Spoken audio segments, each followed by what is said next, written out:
Heyo, it's OMNIDOG here with an overview and small review just to kind of give you the guideposts on Red Lantern's new 52 Omnibus. In my opinion, one of the strongest books in the new 52. And this copy was provided to me by Organic Price Books. Thank you. Where you can use code OMNIDOG and get $2 off your order. 5% off. I even used that code, man. With code OMNIDOG SIT if you ship 4 or more books together. Come on, what are you doing? Go ahead. Whatever. Okay, Red Lanterns is primarily written by Peter Milligan for the first half, Charles Soule for the second half. We're going to get to that, but let's look at the spine and stuff. This is in keeping with the recent New 52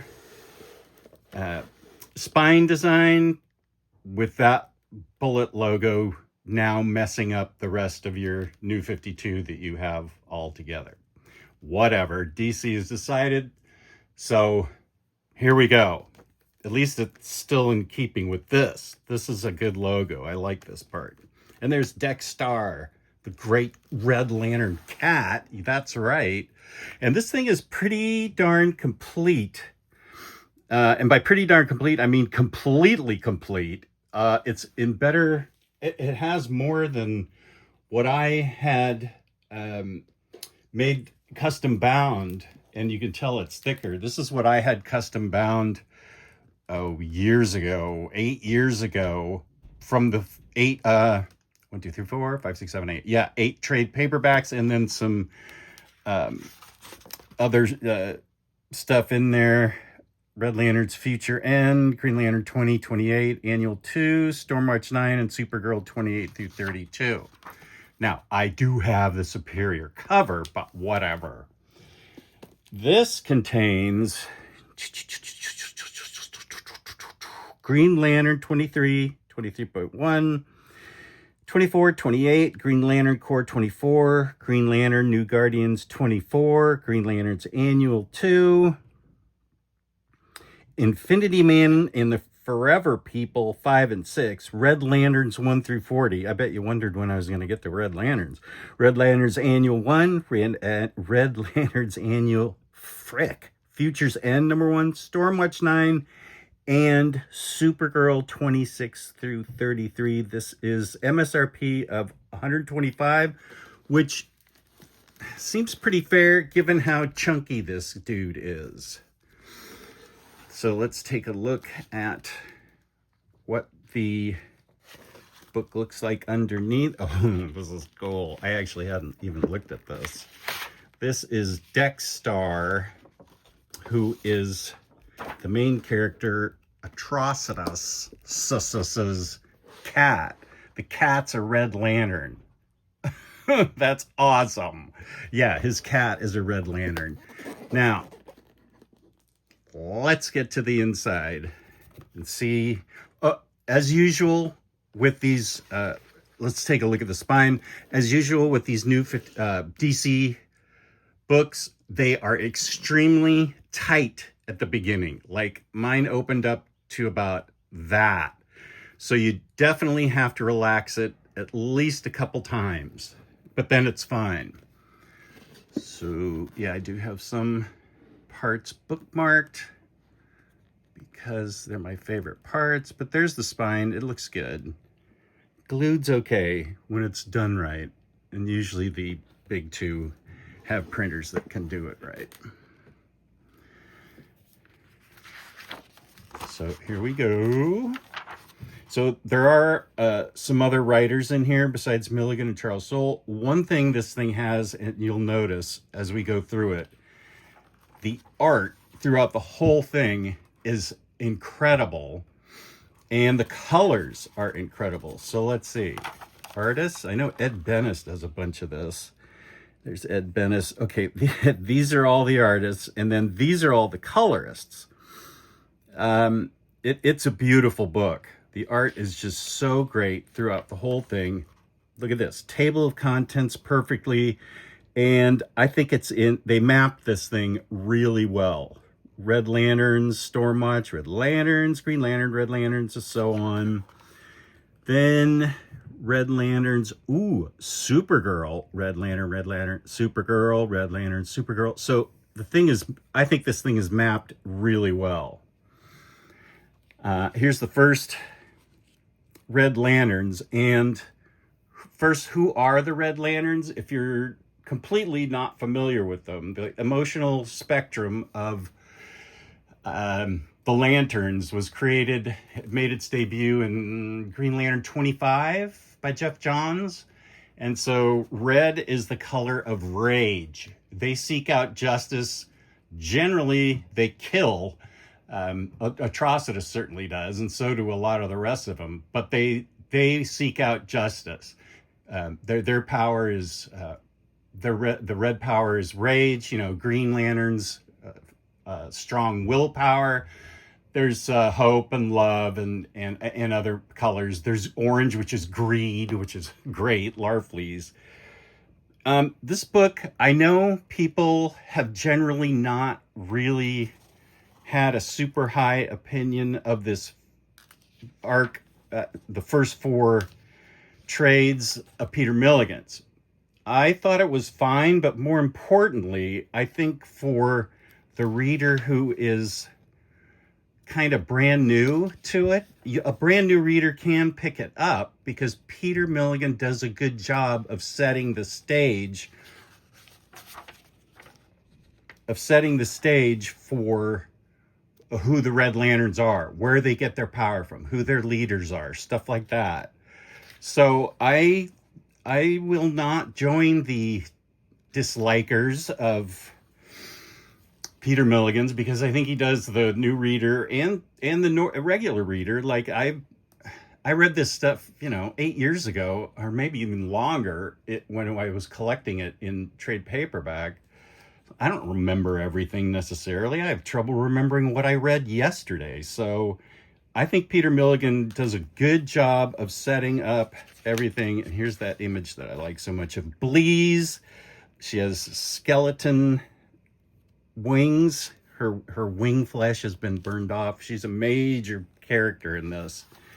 And as you can see, the art here is so good. And for such a thick book, the gutter loss isn't too bad at all. It's going to be a little tight through here. That's what happens when you get a book that's 12 billion pages. How big is this thing? Okay, it's over 1,400 pages. For 125, that's actually pretty darn good. Now, I don't consider this too bad. I get it that there's a little bit of gutter loss here. Other times it doesn't matter. And here we go. Ooh, there's Larfleeze. Gosh, I love him. The Orange Lantern. Wait a sec. That's not Larfleeze. Is that Larfleeze? No, that's not Larfleeze. I got faked out because it looks orange. It's really red. That's weird. Okay, so I'm glad I figured that out. That's whatever his name is. Scalogs. Okay, so I don't know why I thought Larfleeze was in a Red Lanterns book, but I can hope for an Orange Lanterns book. So gutter loss, not too bad.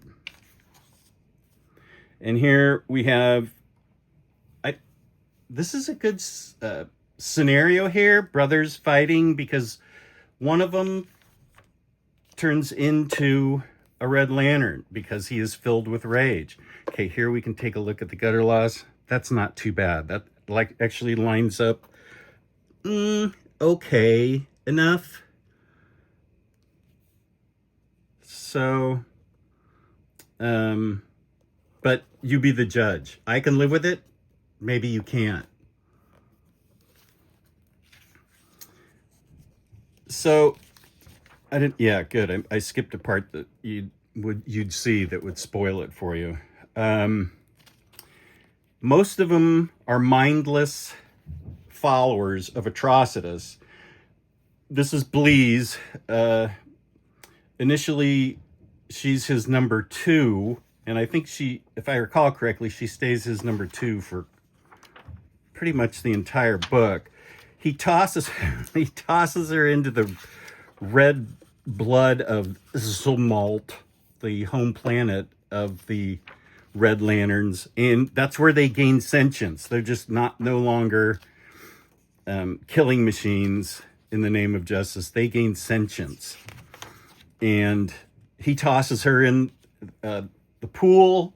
She gains sentience and becomes a much better character. And Atrocitus does that with some of his others, and they gain sentience too. This dude shows up with sentience, but not a real clear idea of what he's doing there, so he has to go through the process too. So to me, Bleeze is the most interesting character in the comic.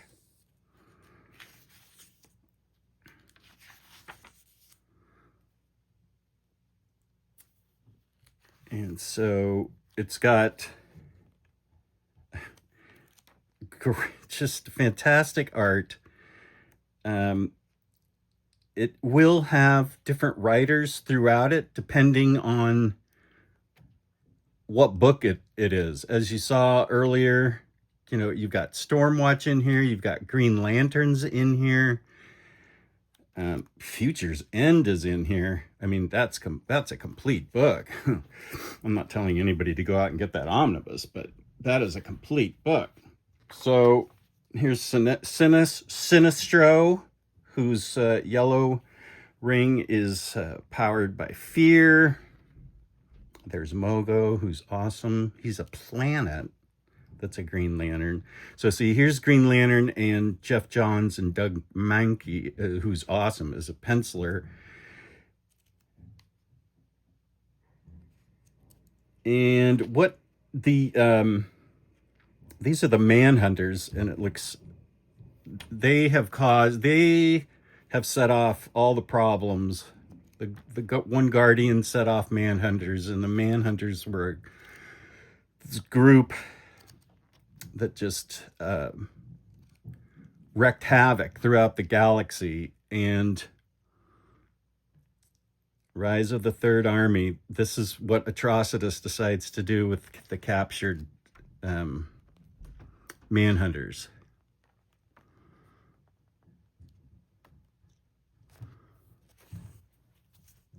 So let's see if we can. Here's the center of the book. Center, yeah, it's the center. Oh, look at these colors. They're beautiful.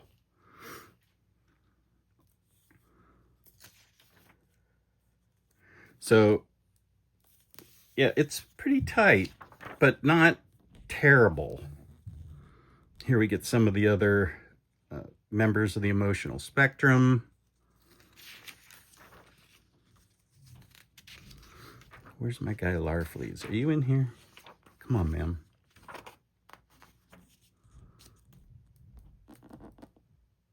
I'm not seeing him.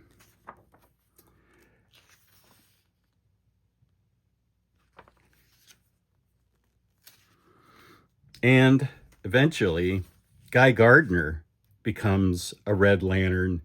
He's sent by Hal Jordan in to sort of keep an eye on him, but he becomes pretty rageful and pretty much a Red Lantern very easily.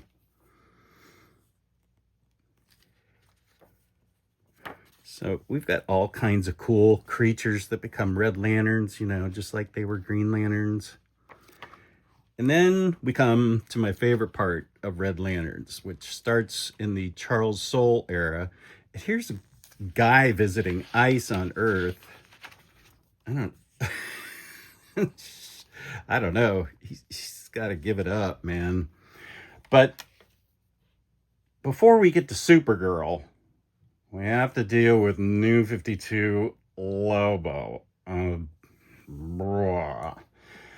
Yeah, this is not the Lobo we used to know.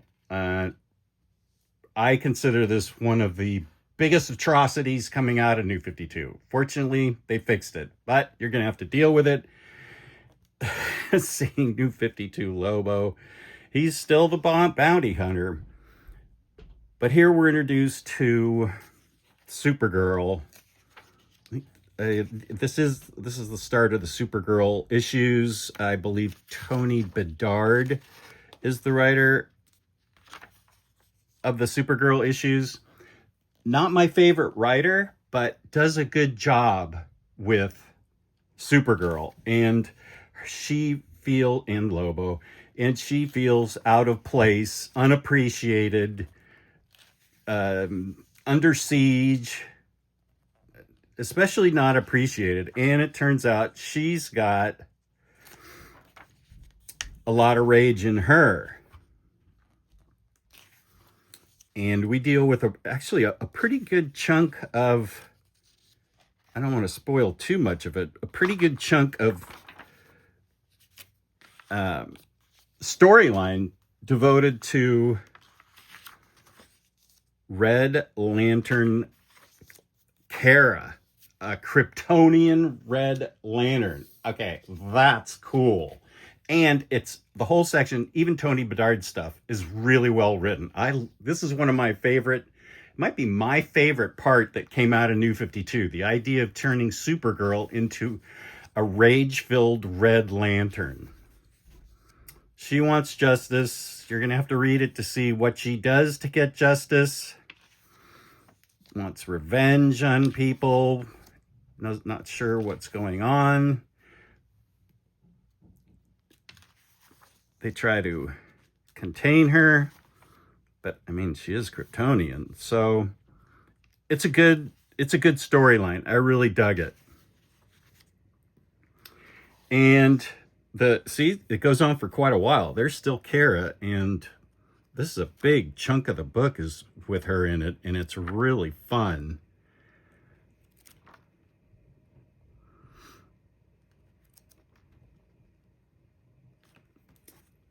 So I agree that Charles Soule wrote the stronger part of Red Lanterns, but the two mesh together well. Peter Milligan's does a good job setting it up, telling the story, getting you introduced, sort of launching the ship, and then Charles Soule takes over and does a great job of continuing the run and making it really exceptional. So, let's see. There are some bonus features. Don't want to give it away, like the Red Lanterns turn into White Lanterns or something. Whoa, are there many? Whoop. Bonus material. Looks like it's a little light on bonus material, but that's okay. Character sketches. If I've got 1,400 pages of story, I'm not going to quibble with a little bit of character sketches. That's fine. So yeah, I'm going to reread this. I already know I'm going to give it 5 stars because I freaking love this run. Peace and love, peace and love. I hope this helped you, and please like and subscribe. Hit the notification bell for OMNIDOG's Vault. Feel free to leave a comment. Please, did I already say like? Yeah, hit the like button. Feel free to leave a comment, and treat other people as you want to be treated. That's my motto from now on. There you go. Peace and love. Thank you.